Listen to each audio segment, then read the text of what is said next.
Ever feel like Christianity, like the whole thing, might be kind of restricting, like you have to trade in all your freedom for a bunch of rules? Yeah. We're diving into Timothy Keller's The Reason for God today to really unpack that whole idea. Right. Is faith like signing up for a life sentence in a straitjacket? It's something that a lot of people think about. It's a concern, I think, especially in a place like New York City. Oh, absolutely. As Keller points out, Mm. we often think like freedom equals just endless choices. Yeah. But is that really it? Is that the whole story? Yeah, that's the classic dilemma, isn't it?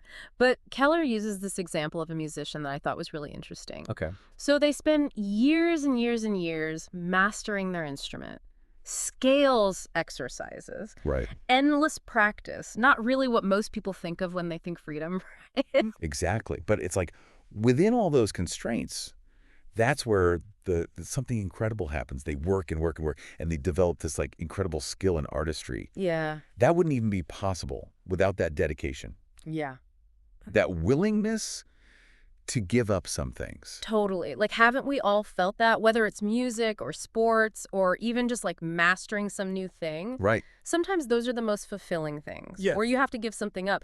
But then, we're talking about God, Yes. and that brings in like a whole other set of questions, right? Can you surrender to that type of relationship and have it feel mutual? Right. Can that ever feel freeing? It's easy to think of it as a one-sided deal, Yeah, like you're just handing over your autonomy at the door. totally. But Keller, he addresses that. He says, what's different about Christianity is that God himself takes that first step, Huh, interesting. this radical step, Okay. the sacrifice of Christ. According to Keller, this is God saying, I see the limitations of humanity, I understand your struggles, and I am willing to adjust to you.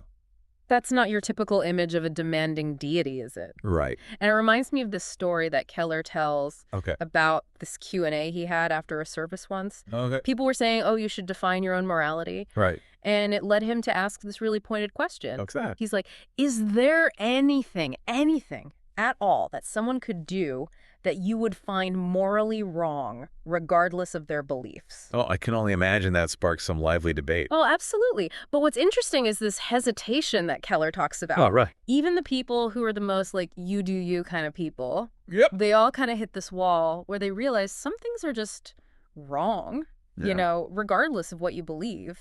It's interesting, isn't it? There's something about right and wrong that points to something bigger, Yeah. like a universal moral law or something. Okay. And that's where this whole straitjacket metaphor starts to fall apart a little bit. Because it's not about these random rules being imposed. It's more about aligning ourselves with something bigger, Right. something that's true about us and the world around us. Exactly. Yeah. He compares it to a fish needing water. Okay. What feels like a restriction living in the ocean Right. is actually life-giving. It's about understanding our nature, Yeah. our purpose. Okay, so it's not about the rules, it's about the why behind them. And maybe when you understand them, they actually point to a deeper, more authentic way of living. Exactly. And, one of the things that Keller points out is that Christianity has survived in so many different cultures, Yeah, it's true. all while keeping its core ideas. It's really adaptable. And speaking of diverse cultures, Yeah. can we talk about Redeemer Church in New York City? Oh, yeah.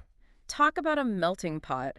Keller writes about everybody from Wall Street guys to struggling artists, all finding common ground in their faith. It's true. He even tells a story about a conservative speechwriter. Uh-huh. And get this, Madonna songwriter, Wow.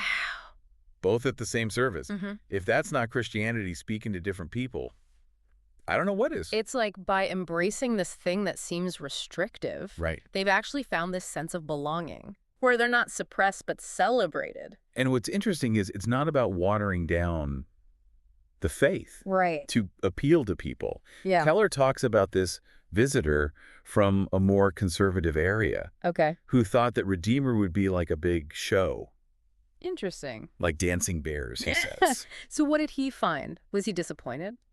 The opposite, actually. He found a traditional service that really spoke to all these different people. It really challenged what he thought faith in the modern world had to be. It's like that thing people say, the more things change, the more they stay the same. Yeah. But in this case, it's more like the more things stay the same, like the core product of Christianity, the more they can adapt to different people. That's a good point. And it shows how much depth there is to it. It's more than just what's on the surface. It's that unexpected depth, right? And it's what makes Keller's argument so interesting. Yeah. He's not afraid of that tension, you know, Hmm. between structure and freedom. Right. He leans right into it. He's saying, yeah, there are some guidelines, but there's a reason. And that reason has to do with what it means to really be human.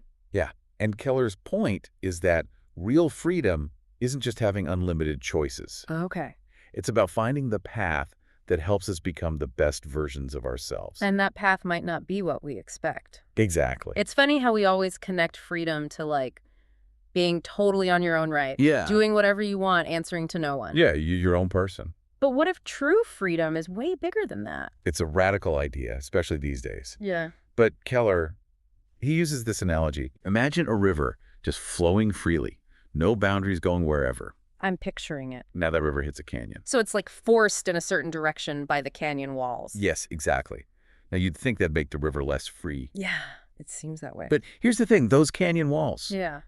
those limits, they give the river all this power and purpose. Ah. It lets it shape the world around it, sustains whole ecosystems that wouldn't exist otherwise.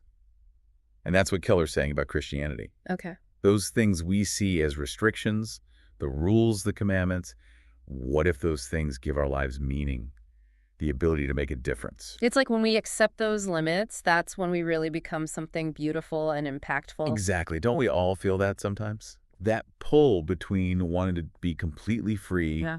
but also wanting something to guide us, something to give our lives purpose. It's like that C.S. Lewis quote, "Love anything and your heart will be wrung and possibly broken."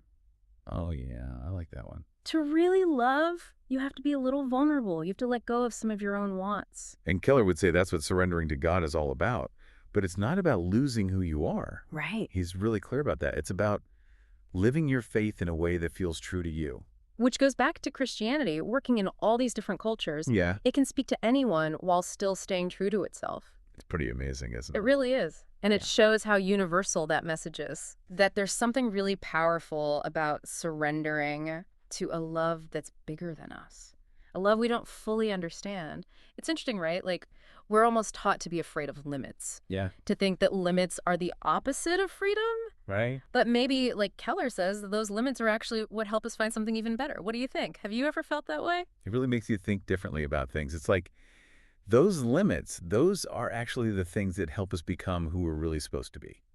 Totally. But, like, how does this actually work in real life? Right. How do we let God guide us, but also make our own choices? How do we make our own path? And that's what's so cool about it. There's no right answer, no Yeah. like rule book. This isn't like paint by numbers. Yeah. Keller's point is that it's all a journey. It's about always looking for answers and asking questions and growing closer to God every day. So it's not just blindly doing whatever you think God wants. Right. It's about talking to God and listening for guidance and trusting that even when things are tough, Yeah. you're not alone. That's actually really comforting, Yeah. especially because the world can feel so crazy sometimes. Absolutely. It's nice to think that there's a bigger plan, even if we can't always see it. Totally. And what Keller says is that surrendering to that plan, that's what really makes us free. Interesting. It's how we live with purpose, with meaning. We're aligning ourselves with this love that's way bigger than us. It's wild, right? We started talking about Christianity being like a straitjacket, I know. but it's actually way more open and free than we thought. It really is. It changes how you think about everything. Yeah. Your relationship with God, how you live your life. For sure. So the main thing to remember is that this idea of Christianity being a straitjacket might be totally wrong. It's not about being controlled. It's about choosing something bigger, something that gives our lives meaning. Exactly. So next time someone's like, religion is for people who are afraid to think for themselves, maybe you can tell them what we talked about today. Tell them it's about love and freedom and letting something bigger than us lead the way. It's definitely something to think about. Thanks for joining us for this deep dive. Always a pleasure. See you next time.